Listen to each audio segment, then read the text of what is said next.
was too much fun. Hey, everybody, this is Joelyn from WonHeart TV this morning. We're getting ready and fine-tuning ourselves. I got a signal here, Cinco de Mayo tomorrow. Mark that on your calendars if you're ready to participate in that lovely, I'm sure it's full of activities for the day. But we're here live here on WonHeart TV with Nancy Eckert. Is that how you say it, Nancy? All righty. And we're going to be talking about e-bikes today, something really on my list. Now, I don't always wear this kind of grub, as you know, but I thought I'd wear it because I am an e-bike owner and I've got some serious questions for this gal who has put together things in her area and is doing incredible things. So we're going to go for it. Nancy, welcome to WonHeart TV. Thank you so much for having me. Nice to be here. You betcha. Nancy, you come with a wealth of information here. I'm going to just read from your beautiful website you've got up and running, and we're going to include that at the very end. But Nancy is a lifelong bicycle advocate who has worked diligently over the years to further cycling in her community. As project director, as vast program leadership experience is based on creative visions and the passion to see them through. As a certified League of American Cyclist Instructor, got to talk to you more about that, and lifetime educator, she is well equipped to develop and operate EZBike Project, EZBike lending library in the Santa Barbara County area from July 20 to December 21st. In 12 months, the program reached over 700 people successfully, helping over 40% of them switch from automobiles to electric bikes for many of their trips. And you can learn more at her website, ebikeprojects.com. Now we're going to get into your story. I want to know, what is this League of American Cyclists? I have no idea. Can you explain how you got started and why you're so passionate? Well, I got started when I went for a bike ride with a friend. It was, I don't know, maybe 13 or 14 years ago. I went for a ride, and there were a group of us there, and one of them was the director of an bike education program, and she said, "You're a PE teacher, we need to talk." And so we got together the next week, and she helped me to understand that there was a whole world of bike education out there. And so I spent the next 10 years as a lead instructor for Safe Routes to School, which means I taught and expanded all the bike education programs. I helped train our staff, and I was kind of the engine behind starting new programs. So we expanded into developing bike education courses in the PE curriculum in a lot of the schools in our county. So I did that for about 10 years. And what really became evident to me is that we were doing great work, and so many kids were gaining confidence and learning to ride a bike that maybe wouldn't have.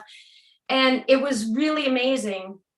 But our numbers of kids actually riding their bikes to school, it didn't change that much. The increase was not as significant as we had hoped.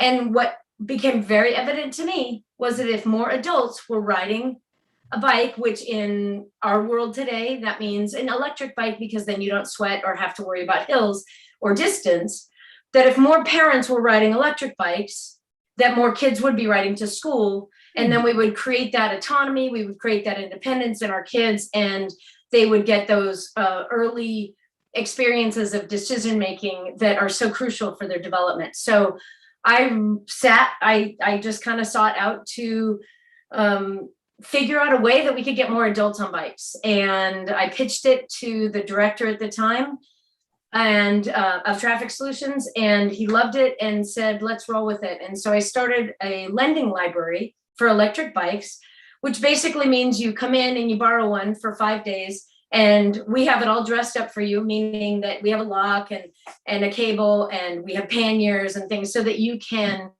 commute with it and really experience it. I really feel like people need an image in their mind of them doing the thing that they need, that they might want to do. So change out of a car, which is such a habit, which is such an overkill to take a 2-ton thing of steel to go a couple of miles. Over 50% of car trips are less than 3 miles. So, I mean, think about the overkill that is, right? And we need a picture in our mind of us doing the thing that is the more appropriate thing.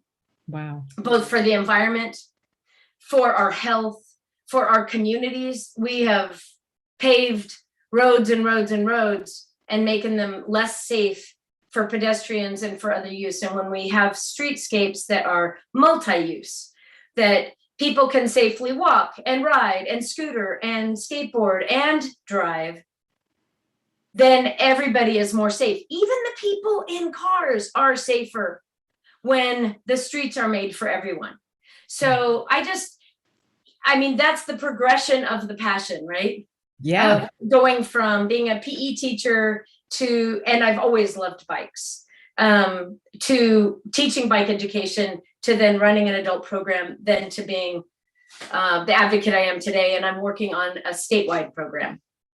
Wonderful. Oh my gosh, this is incredible. And with us in California, you've got to admit, Nancy, we got some of the best weather. I mean, get on a bike. There's so many advantages, right? We have some of the best weather, and we also have areas with some of the most traffic, which is in so many ways very shocking. We have not the best ratings for our greenhouse gas emissions reduction, right? So we have a lot of work to do, and we have the best weather to do it in. So I'm extremely optimistic about our state and the transition that we can make. That's true. That's true. And some of the cities I've noticed, like San Luis Obispo in particular, has now has a nice 3-foot green. You can't miss it. Painted area alongside their roads, which is so nice for us in the automobiles. You see it outright, not just this line in the street. I think San Luis Obispo is a model community in so many ways for increasing rideshare and making bicycling just safer, and like I said, safer for everyone. I mean, every time I am up there, and I feel so good about riding up there. They've created bridges, they've got green lanes, they've really done a nice job, and the league has really noticed them. So that's good. Yes. You've worked in that city, haven't you, a little bit too? Yes, I have. Okay. And actually, we're going to be opening up a lending project in San Luis Obispo. That is our next, that's our next stop.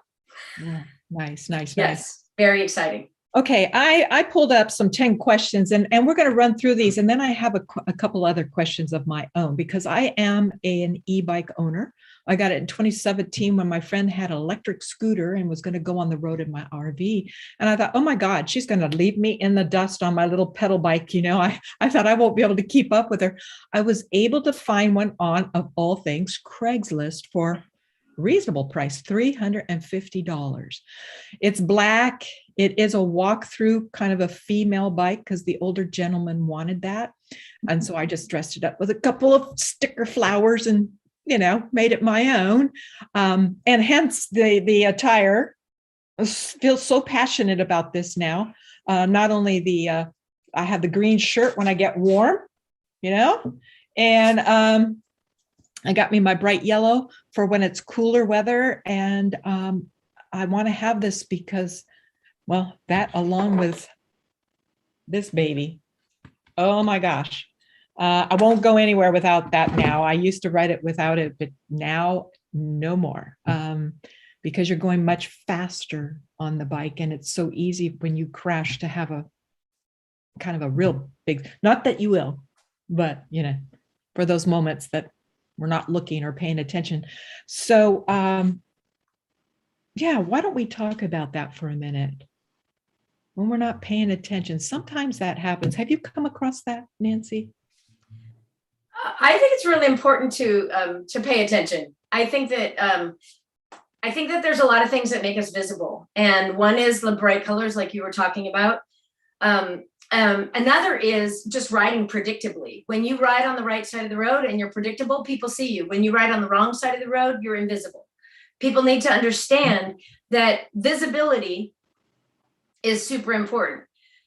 you're talking about attention span. When we communicate and when we pay attention to the things around us, when we have habits of communication, it forces us to pay attention. Okay. So Right. for instance, when I'm riding down the road, I always recommend that people look around and see what's around them every 2 to 3 or 4 seconds. I'm saying, just take a glance. Always be looking. Know if there's somebody, a car driver that's overtaking you. Know if there's somebody that's walking a dog off leash. Know if there is a pothole coming up or a palm frond in the road. Know when things like a bike lane is disappearing, which we know sadly happens so often. When you pay attention to what's around you, you are more safe. But then look at this. When you pay attention to what's around you, you notice the birds in the trees. Yeah. You notice the rabbit that just scurried across your way. Yes. I have been known to stop for a big snake in the road. Oh, okay. Because I want to look at it. There's this king snake in the bike lane. Really? How cool is that? When you pay attention, you absorb more of what's going on around you. Right. And personally, that's one of the great things about riding. Yeah. Is that we interact with our environment in a way that we don't. I often will ride. I'm a coach as well, and I'm at the fields, softball fields, and I will often ride back the long way because it is the most beautiful sunset. Oh, really? Okay. Right. So I just ride. It's called Winchester Canyon. I just ride around Winchester Canyon, and it's a gorgeous sunset all the way back, and I love that. So interacting with our environment is one of the big benefits that people don't necessarily think about. Yeah. I so many times I have zipped by downtown, maybe in Pismo Beach, passing things in my car. And when I get on my bike, I see stuff, Nancy, that I never saw before. Mm-hmm. I see these beautiful flowers, like you said, or something that just didn't even come into my peripheral of any sorts, because I was zipping by, too busy on the road, and directly headed for whatever I was going for. So you're right. It does slow you down. And if you're observant, you get to look around at some beauty you never even knew about. I agree. Well, and the stress reduction. Yes. I mean, with the exercise and the fresh air are stress reduction aspects. But noticing what's around us and being appreciative of the dew on the grass in the morning. Right. Of the birds that are, doing their thing, whatever they're doing, singing or flying in that big V formation or whatever it is. Those things, we're all looking for ways to reduce our stress. And yet all we have to do is look at our pace and how we move in the world. Yeah. To really bring it down. That's true. We are on speed sometimes, especially in the automobiles. Mm-hmm. It's true. It's true. Well, let's get to some of these questions of why to buy an e-bike. The first one I found was you can go further, faster, and longer. I have found that to be true. What do you think about that? Well, I think it's really true. And I think that it's so important that people use the e-bikes both for commuting and reducing car trips, but also for recreation. So when you commute by bike, you can go further and faster and longer. You can take a 1 to 10 mile commute by e-bike and pretty much get there around the same time. It doesn't take hardly any extra time when you add up everything. So you can go further, faster, and longer than you can on an acoustic bike, right? So when you don't sweat on the way to, say, you're going to ride to work or school, when you have a vehicle that that reduces climate change, that makes you feel good, that increases your exercise and reduces your stress, plus you don't sweat, you don't have hills, because you can just add that little assist to go right up those hills and make it super easy. That changes everything. That's my best friend, Nancy. I'll admit it. It's my best friend on the hills for sure. Mm-hmm. Mm-hmm. I don't feel like a slow, oh my gosh, got to get off the bike and walk up the hill. It feels, and actually the assist I've noticed helps my cardio a little bit, Yeah. I start to notice that I'm pumping, but I'm getting assisted, but there's a little workout there, little workout. Yeah. And I want to add that, I live in Santa Barbara and I ride up in the foothills quite a bit. And so one of our main roads up there is called Mountain Drive. And over the last several years, I have seen more people riding e-bikes on Mountain Drive. It has become like Really? a playground for bicyclists. Wow. And I love it. I love it because it means that using an e-bike, that people are not only reducing car trips, but they're also getting out and recreating in really healthy ways. They're still getting exercise because they're climbing up there, but it's become accessible because of the pedal assist, right? That those roads, Bella Vista, Mountain Drive, and Gibraltar, they're all way more accessible, and it's so exciting to see people using them. I've heard a lot of people that defend car driving say things like,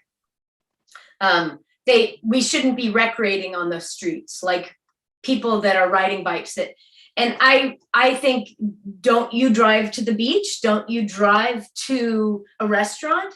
Those are recreational activities. Our streets are designed, largely designed for cars, but they should be for equal access for everyone. I agree. And that includes going to work, going to school, and it also includes recreation, errands and recreation. Right.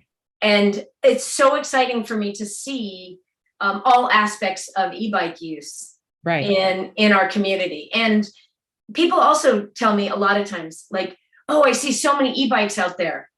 And you see more than we used to. We see a lot more people on two wheels than we used to. But, count the cars. We have a lot of work to do. Yeah. If you just stood on any corner and counted the cars to the bikes, we're looking at under 5% in a best case scenario, and usually 1%. We have a lot of work to do, and we have a lot of work to do for our climate. I think what's atrocious too is when you're standing on that corner, there's one person in the car. So you got one person. And if that could be bikes, simply bikes. In Amsterdam, I got a chance to go there. The whole place is full. You have to dodge these bikers. It's pretty fun to see it. It's like incredible. They are on it. Of course, you keep more fit. I have a question around that. What's a good speed to kind of get a little cardio? Anything you can share with that? Well, just keep in mind that I've heard people say that e-bikes are cheating. I even had a guy on an e-bike say that to me. I was on my acoustic bike and I was riding downtown and he said, oh, sorry, I'm cheating. And I said, you are absolutely not cheating. Oh. I said, see those cars over there? If you want to call somebody a cheater, that's cheating. But that's good. But that's just, good. Riding an e-bike just means that, one, you can do two things with it. You can replace car trips more than you can with an acoustic bike because of the hills, the lack of hill sweat and less effort. Right. But you can, with that same electric bike, you can turn off the motor or you can crank it down and still get a good workout. So you have options. You have options that you don't have with an acoustic bike, and you certainly don't have in a car. True. So I would say you can get a lot of exercise on any bike, on an electric bike. In fact, we have a woman in our riding group that she is welcome to ride with us because she rides like a person not on an electric bike. She rides really, great rider to have. Yeah. But she needs that electric assist going up the hills due to an injury. And so, great. Take that assist where you need it. She has the options. We love her. It's great. That's awesome. Yeah. Also riding with a group. Powerful, right? A lot of them, I see them getting a cup of coffee somewhere where they've landed and then heading back out for the ride back or whatever. We call it a coffee shop on wheels. All right, that's great. Of course, you save money on gas. We know that, and commuting. Let's talk about that. Okay, let's go for it. So in our society, we have strapped people into thinking that you have to have a car to be someone. Yeah.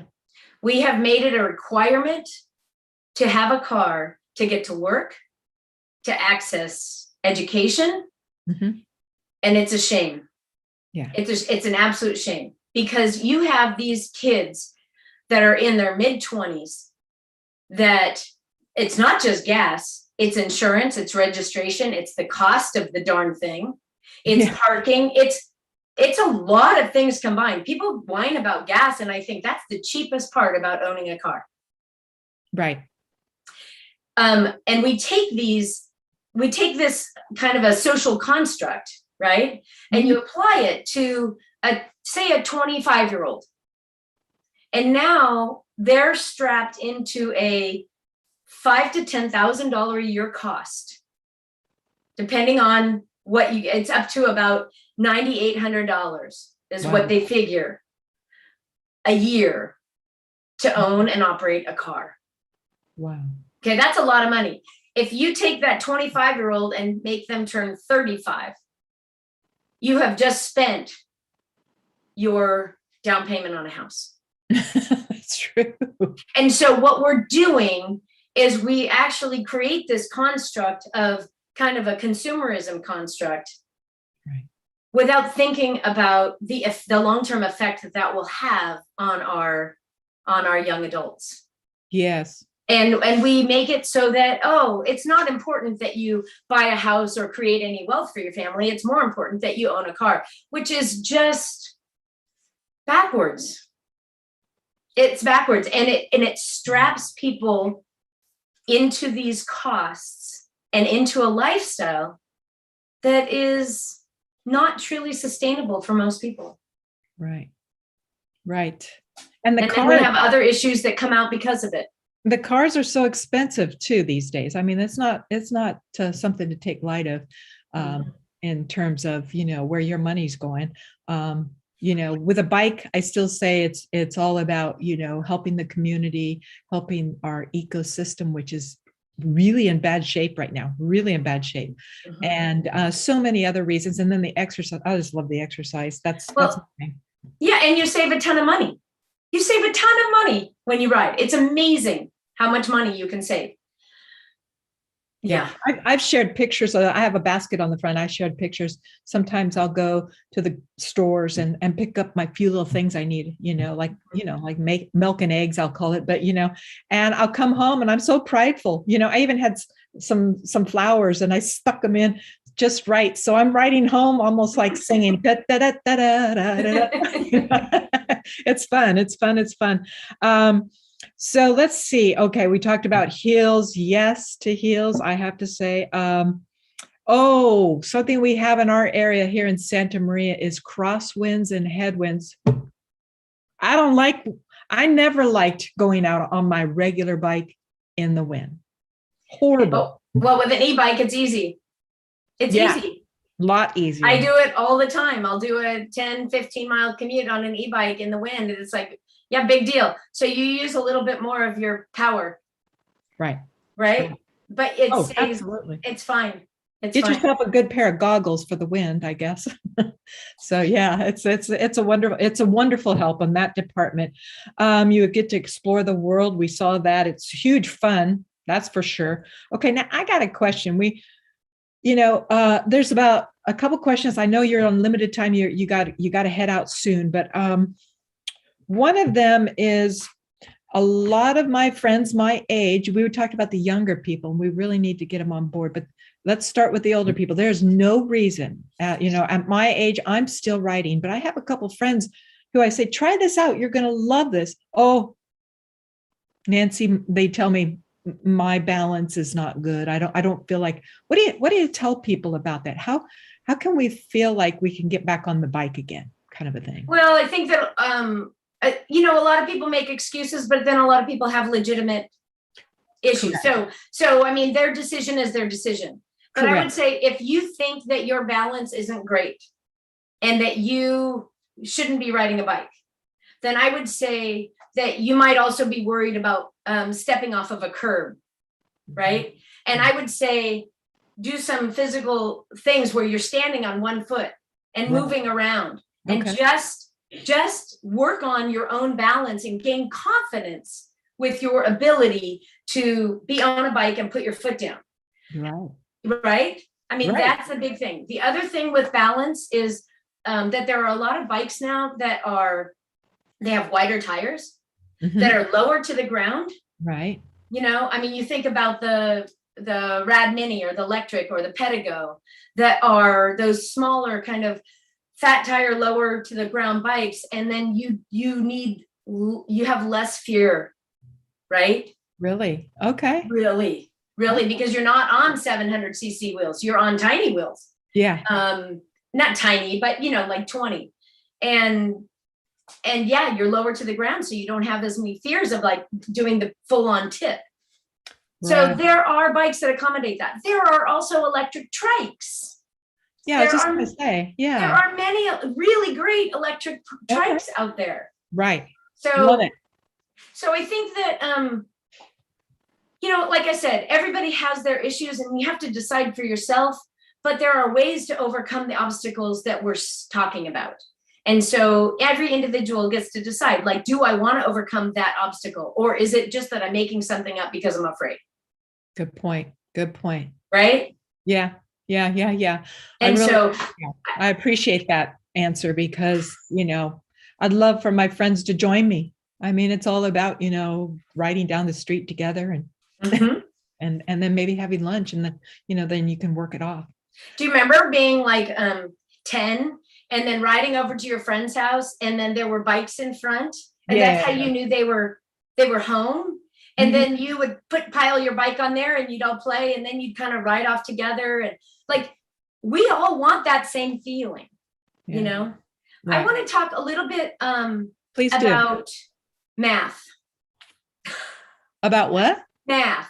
Okay, go for it. I think it's really important that people understand when we're talking about climate change, that mathematically, geometrically, cars don't make sense.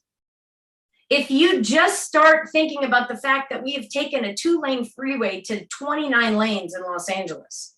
Yeah. Oh, God. Okay. So like really, how many lanes can you add? And what happens when you add lanes is people fill them.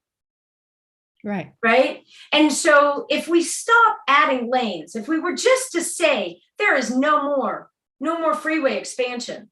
Right. The amount of cycling would naturally grow because it's an easier, more nimble way of moving around. Right. Right. But it's because we're in this habit so it's important that we understand that geometrically, whether you're talking climate change, whether you're talking traffic, whether you're talking whatever, but mathematically, cars don't make sense in terms of spatial occupation, right? They occupy so much space. And I also want to add that electric cars are not the answer to climate change. All we're doing is substituting capitalism for capitalism. Yeah. When we think about electric cars, yes, they are better than combustion engines. Yes, many of us need at least one car in our family. Though that's understandable. We're going to take trips beyond the 10 mile or the 15 miles that we need, right? Right. However, the amount of energy it takes to create the car, electric or combustion, is the same. And that produces greenhouse gas emissions. The wheels rolling on the roads that create the particulate matter that ends up in our oceans and is the same. Yeah. The energy that it takes to create all the charging stations we're just exchanging capitalism for capitalism. Is it a little bit better? Yes, it's a little bit better.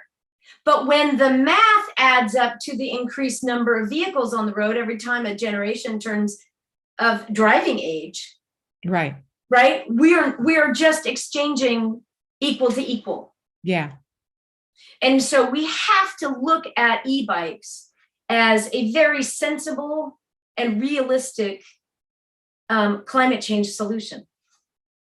Yeah, I agree. That's something to ponder and think. I don't like the idea when I went down to LA recently, sitting in traffic. It was horrible. I don't know why you would want to waste your time when you could be on a bike, kind of riding along and seeing much, much more around you. I have one more question that's really on my mind, and then I'll let you, I know you got to go. Some of the roads here, unfortunately, I get in my area when I'm riding right next to the curb, they put so much of that asphalt and tar that it's bumpy, and I'm riding over stuff like this. I was thinking, how could I head up something with my city to clean that up for us bikers, to make it more, just smoother. It's not fun to ride on it, Nancy. I would say a couple of things. One is show up to city council meetings, Okay. Show up, write letters, talk to your mayors. I got to write this down. Show up.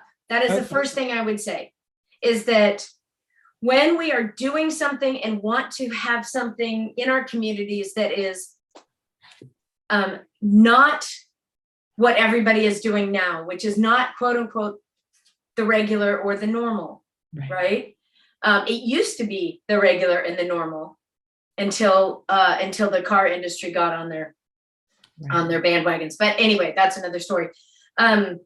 We need to show up. We need to say, like, this is important. This is going to help our streets, and this is going to help everybody to be safer, and this is going to reduce climate change. And let's not talk about necessarily the cost of healthcare in our communities and on our communities. So we need to show up. That's the number one thing. And the number two thing, I'm going to tell you honestly, choose your route. Don't ride like you drive. Choose a nice route. Especially on an electric bike, you're not, to go a half mile out of your way, that's no big deal. That's like an extra minute or two for greater safety and a nicer ride. Right. Absolutely. Absolutely. So think about and consider the roads that you ride on and decide, like, do I want to ride on this road? I have had many people tell me, oh, I wouldn't want to commute to work because I wouldn't want to ride on that road. Right. And they wouldn't want to bike commute. And I say, you don't have to ride on that road. Here, you could do it this way. And I'm like, yeah. And so it's a half mile longer, but now you're riding and you're getting exercise, enjoying, and you arrive to work less stressed. And you didn't use riding safely, or there's no such thing. I just think routing is really, really important. That's true. So show up and choose your route carefully. All right. Every city has bike maps and things like that. Yeah. I really appreciate your time today. This has been an insightful. I'm heading out today. I didn't just put this on for the looks. I'm actually going to head out on a bike ride, and I do it for, however long I feel like it. And then I feel so good when I get back. Where can they find you? What do you have upcoming? And one last thing, do you teach people to start these EZBike or libraries in their own cities? So where can they find you? That's exactly what I do. My bike, ebikeprojects.com. My website will explain that. But what I'm doing is I'm helping people to create lending systems within their communities. Okay. So some people already have funding and they're wanting a really creative and innovative way to spend it. And some people don't have funding and they're looking for the grants and things like that. Like I said, we have a project starting up in San Luis here in the next couple of months. We'll be rolling. And then I have others in the works. So my goal is to create lending systems throughout California and hopefully beyond, where people then can get an image and an experience, and then it's more realistic for them to make that transition. What we have found is up in the areas of 40% of people that participate in our lending systems then go on, buy their own e-bike and reduce car trips with it. Right. Well, thank you. Thank you so much for sharing. So Thanks. insightful. And again, it's ebikeprojects.com is where you can find Nancy Eckert. Her site's beautifully done. It's just brand new. And you could probably get a hold of you there too for more questions, right? Absolutely. And thank you so much for having me. Yeah. And again, this is Joelyn. Check out our oneheartinfo.org or the OneHeart TV. We also have at Brighteon more videos for you. Go a little deeper on some subjects. So you can catch all of it there. Thank you again, Nancy. And I'm so glad I saw you camping about a month ago. And this is great. I'm glad you had time today. So have a great rest of your day. Get riding, people. Keep on pedaling. Get pedaling. All right.